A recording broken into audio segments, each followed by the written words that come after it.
ուզում եմ հստակ արձանագրել 4 փաստ, հա։ Այդ նախադասությունը, որ գրվել եմ, ինչի հիման վրա է գրվել։ Առաջին գրվել է Արցախի տեղեկատվական շտաբի հայտարարության հիման վրա, որը դրվել է բոլոր Հայաստանի լրատվական կայքերում եւ այստեղ, այո, այդ միտքն է վիճարկվում, էլի, եկեք այստեղ էլ արձանագրենք, թե ինչն է վիճարկվում։ Սա մեկ փաստ։ Դրա հիման վրա է գրված, երկրորդը, պարոն Սամվել Շահրամանյանը դեռևս 23 թվականի հոկտեմբերի 28-ին Արցախի հանրային հեռուստաընկերության հետ հարցազրույցում մոտ 2 րոպե պատմել է այս հրամանագրի մասին ու նաև ներկայացրել դրա բովանդակությունը։ Սա երկրորդ փաստ։ Երրորդը, Արցախի բազմաթիվ պաշտոնյաներ են տարբեր լրատվականների հետ հայտարարություններում այդ մասին խոսել, անգամ ասել են, թե ինչպես պետք է չեղարկել այդ հրամանագիրը եւ այլն եւ այլն։ Սա էլ բոլոր լրատվականներում կա եւ եղել է դա էլ հասանելի տեղեկություն, վերջապես բոլոր քաղաքական գործիչները այդ մասին խոսել են եւ դրա վերաբերյալ հանրային հրապարակային արտահայտություն պարոն Շահրամանյանի կողմից, որ նման բան գոյություն չունի, բոլորն ինձ զրպարտում են, սուտ են ասում, կեղծիք են տարածում, այդպիսի տեղեկատվություն նույնպես չի եղել։ Ուզում եմ սա հստակ արձանագրենք, էլի, ես մի տեսակ սյուրռեալիզմի մեջ եմ ապրում այստեղ, փաստորեն ստացվում է, որ եթե ես եմ գրել, ես կեղծիք եմ տարածել, բայց ուրիշ մարդիկ, որ գրում հայտարարում են, այդ թվում նաև պարոն Շահրամանյանը, ստացվում է, որ իրենք կեղծիք չեն տարածում։ Ստացվում է, մենք կեղծիք տարածողին ընտրում ենք սելեկտիվ։ Սա ուզում եմ որպես փաստ արձանագրել։ Արդարադատությունն էլ պետք է ըստ էության այդ որոշումը կայացնի էլի սելեկցիայի վերաբերյալ։ Եվ երկրորդ հանգամանքը, որ ուզում եմ նշել, դա դատական նիստում տեղի ունեցած քննարկումների ֆենոմենն էր, որ պարոն Շահրամանյանի դիրքորոշումն այն էր, որ ըստ էության մենք չենք վիրավորվում այդ արտահայտությունից, քանի որ եթե ամբողջական գրվածքներ ուրեմն կեղծիք չէր լինի եւ այլն։ Կներեք, սա էլ ինձ համար հասկանալի չի, որովհետեւ այստեղ իրանք մեկնաբանում են յուրաքանչյուր նախադասությունը եւ պարզվում է, որ իրենք այդ նախադասությունների ձևակերպման հետ խնդրեմ ունեն։ Ես ձեզ կարող եմ 100%-ով երաշխավորել, որ Հայաստանի եւ ընդհանրապես աշխարհի պատմագրության մեջ յուրաքանչյուր ձևակերպման հետ պատմաբանները ունեն խնդրեմ։ Այսինքն ունիվերսալ ճշգրիտ գիտություն չի պատմությունը, հետեւաբար այստեղ որ ասենք մի նախադասություն, որ բոլորի կողմից համընդհանուր ընդունելության արժանանալու, այդպիսի բան եւս գոյություն չունի։ Այստեղ հարցի առարկան հետեւյալն է, դա կեղծիք է, սուտ է, զրպարտանք է, թե ոչ։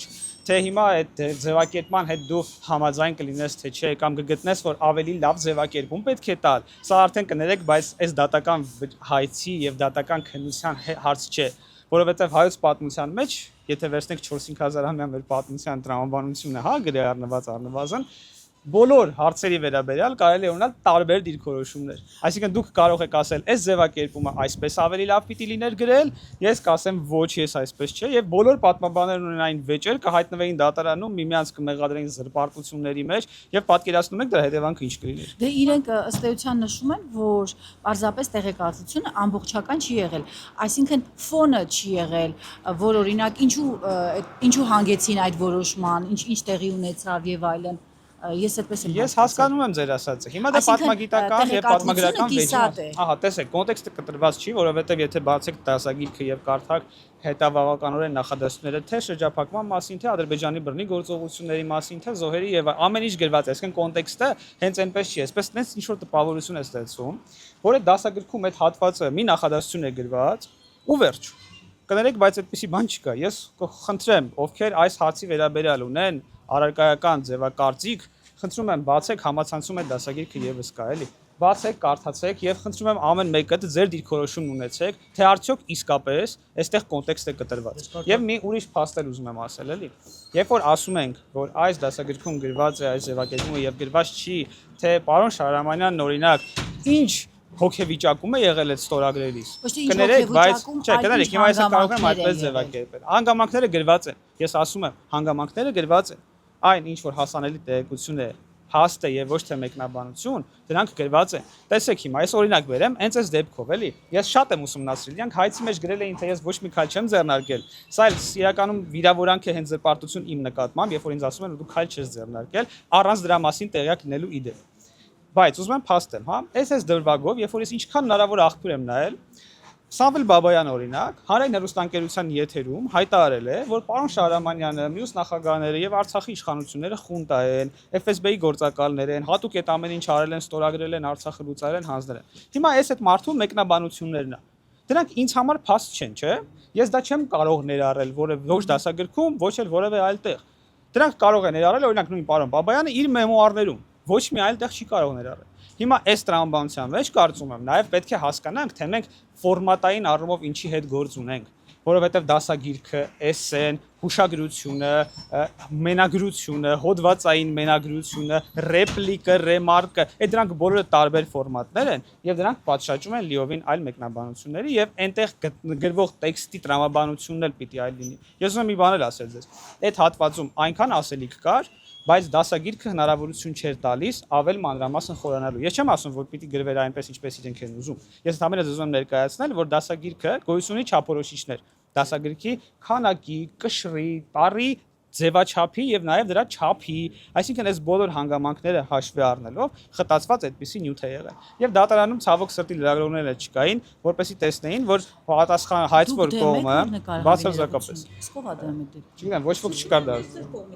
Սիրունյանը ձեր ներկայացուցիչ։ Այսօր չի քննարկվել այդ հարցը եւ այդ հայցը չի ներկայացի, չի դիտարկվել։ Այսինքն մենք սիրով կնուսաբան ենք, եթե դուք դեմ չլինեք։ Ես բացարձակ դեմ չեմ։ Ես հիմա այստեղ խոսում եմ, ինչպես կարող եմ դեմ լինել։ Եվ ուզում եմ ասել, եթե պատմության վերաբերյալ ամեն հարցի վերաբերյալ գնանք եւ նայենք, օրինակ, հա, Ալեքսանդրապոլի պայմանագիրը 1920 թվականի դեկտեմբերի 2-ի։ Այս պայմանագրի վերաբերյալ բազմաթիվ հոդվածներ կան, բազմաթիվ մեկնաբանություններ կան։ Թե ինչպես ընդհանրապես Խատիսյանը ստորագրել այդ փաստաթուղթը, նույն թուրքերի շանտաժի, երբ որ հայերին կարող էր պահին կախել, այսինքն այդ ամեն ինչ եղել է։ Այդ բոլոր դասագրքում չկա։ Գիտեք ինչու չկա, որտեղ այսօր Խատիսյանի զերուները կարող են գալ, դատի տալ այդ հատվածը գրողին, ասել, բա ինչու՞ չես գրել, ստացվում որ Խատիսյանը Հայաստանի կապիտուլյացիայի փաստաթուղթ է ստորագրել։ Չէ, չկա, որովհետև դրանք պատշաճում են ատենախոսություններին, մենագրություններին, հուշագրություններին, գիտական այլ աշխատանքներին, որտեղ այդ ամեն ինչը բնականաբար բացահայտվում է, քննարկվում է, ներկայացվում է։ Ես ուզում եմ այս առումով մենք հստակություններ ունենանք։ Ի վերջո կներեք, ես այդ շրջանը գրել եմ 88 թվականից մինչև 2022 թվականի, եթե չեմ սխալվում։ Եվ այդ շրջանի վերաբերյալ Հայաստանը ունեցել է 4 ղեկավար, հա, մինչև այսօր։ Բոլորը համոզված եմ, ամեն նախադասության վերաբերյալ ունեն դիտարկումներ, բոլորը համոզված եմ գտնում են, որ այդ նախադասությունը ճիշտ չի արտահայտում կամ առնվազն ամբողջական չի արտահայտում իրենց կարծիքով այդ իրավիճակը, եւ պատկերացնում եք բոլորը դիմեն դատարան եւ ասեն ամեն կետի վերաբերյալ բացատրություն տուր։ Կներեք, սա էնցիկլոպեդիա է, թե դասագիր։ Պարոն Հովսեփյան, այնուամենայնիվ կարող է մի երկու նախադասություն ավելացնել կոնսենսուսի գաք եւ հարցողությունի։ Շատ շնորհակալ եմ այդ հարցի համար, հարգելիս։ Ես որևէ մեխանիզմ, որևէ գործողություն, որևէ հնարավորություն, որևէ կարողություն չունեմ որևէ բան ավելացնելու կամ պակասեցնելու։ Ես այստեղ էլ ուզում եմ։ Այդ եմ ասում, ես դասագրքի մեջ ոչինչ չեմ կարող անել։ Ինչու չեմ կարող անել, որովհետեւ այդ դասագրքի համար ինչ ընդհանրապես էսել է շփոթ կա, հա։ Կարծիք կա, որ ինչ որ նախարարությունը գնացել, մարդկանց վերցրել է, ասել է դու արի, այսքանը գրի։ Այդպես չի եղել։ Ընդհանրապես հիմա այդ դաշտը բացարձակ ազատականացված է եւ ասեմ ձեզ, այդ դասագիրքը, որ ներկայացվել է մրցույթին, այլ ընտրանքել չի ունեցել։ Իսկ ի՞նչ է տրամաբանությունը։ Ես, դուք եւ երրորդ անձ կամ մենակով նույնիսկ, հա, ես կամ կարող ենք վերցնել դասագիր գրել, ներկայացնել նախարարություն, համապատասխան չափորոշիչները եւ այլն պետք է պահենք իհարկե։ Այդ ներկայացնել նախարարություն եւ ստանալ լիցենզիա կամ չստանալ լիցենզիա։ Հասկանում եք։ Այսինքն ես իմ ֆունկցիան բացառապես փաստաթուղթ չէ, դասագիր գրվել է եւ ներկայացվել է։ Իմ ֆունկցիան այդպեսին է եղել։ Եվ ավելին ասեմ, երբ որ մրցույթի ժամանակ ուղարկվել է համապատասխան հետաքննետազոտության, այդ դասագրքի վերաբերյալ երկու մրցույթով ա եղել։ Առաջին անգամ դասագրքը մերժվել է, ոչ այս պատճառով։ Այսինքն միայն դուք եք ներկայացրել, այսպես ասած։ Միայն ես չեմ ներկայացրել, բոլոր հեղինակներն այդպես են անում։ Չէ, այս դեպքում։ Չէ, սա ընդհանուր հեղինակային խումբ ա ձևավորվել, մասնակցային դպրոցը առաջարկել է, ասել է կուզես, այս դասագրքի մասնակցես, այս շրջանը գրես։ Այդպես է, հետո ներկայացվել է մրցույթի ժամանակ հաստատվել է եւ մրցույթի արդյունքում հաստատվել գնացել է արդեն համապատասխան միջոցներով տպագրության։ Ես այստեղ որևէ գործողություն ցանկանամ, թե չցանկանամ, չեմ կարող կատարել։ Այսինքն հիմա որ ասեք կարող եք գնաս յետին թվով ինչ որ այլ ձևակերպումներով գրես, ես կրկին վստահ չեմ որ այլ ձևակերպումներով կգրեմ։ Եվ ավելին ասեմ, երկու փուլով մրցույթ է եղել, երկու փուլի պարագայում էլ 4-ական փորձագետ դիտարկել է այդ դասագիրքը։ 4 փորձագետ ամեն մրցույթի ու տարբեր փորձագետներ, այսինքն 8 հոգի, չհաշված կզնակը որպես մասնագիտական կառույց։ Երկու անգամ էլ կզնակն են արել։ Այսինքն ստացվում է 8 փորձագետ դիտարկել են ոչ մեկն այստեղ խնդրեմ չի տեսել։ Ես էլ մասնավոր իմ ընկերներին, պատմաբաներին տվել եմ, որ նայեն, որովհետև կներեք, բայց ոչ մեկին հաճելի չէ process-ը էլի։ Հիմա այդ առումով ես ոչ մեկից անգամ դիտարկում չեմ տեսել, որ գիտես ինչ կա, այստեղ խնդիր կա։ Եվ անկեղծ եմ ասում, նաև ինձ համար բացարձակ անակնկալ է եղել, որ այս հարցը ծագել է։ Եթե ուզում եք իմանալ, այնտեղ այլ ավելի նրբություններ կան, որոնց վերաբերյալ գուցե կարող են այլ մարդիկ այլ կարծիքներ ունենալ։ ես էլ սա ուզում արդար գտնվենք, էլի։ Պարոն Հովսեփյան, նախորդ դասագրքերի վերաբերյալ դատական process-ներ էլի կան, սակայն սա առաջի դեպքն է, երբ հենց հեղինակին են դատի տալիս, ձեզ ինչու։ Ես գտնում եմ, որ այստեղ ըստ էության կա քաղաքական ճնշման միջոց, Իրենք են ճնշում։ Այո, ինչու համար, որովհետև